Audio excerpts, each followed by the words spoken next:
Bismillahirrahmanirrahim. Melanjutkan kajian saya yang terdahulu. 2. Tarekat. Tarekat memandang Allah. Kalau tidak memandang Allah, tidak bernama tarekat. Jalan apa itu? Jalan hati.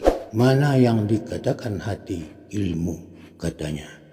1. Percaya iman namanya. 2. Mengesahkan tauhid namanya.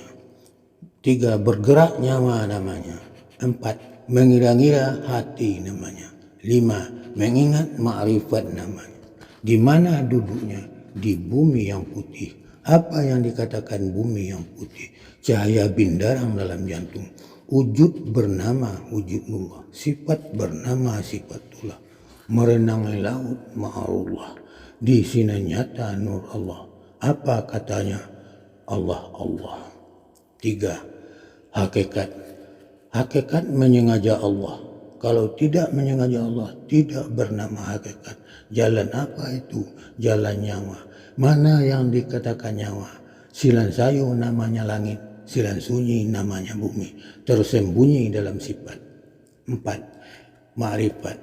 Ma'rifat rahasia Tuhan. Dia berdiri sendirinya. Nur Allah sebenar kata. Wujudullah sendiri kata. Katalah sudah dikatakan. Hai Muhammad, ingatlah diri. Asal mulanya engkau jadi. Dirilah sudah terdiri. Diri Tuhan sebenarnya diri. Nyatakanlah wujud kepada Tuhan.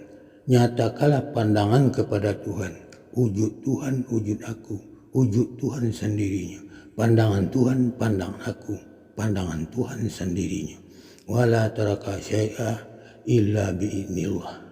Tidak bergerak suatu juga melainkan dengan izin Allah.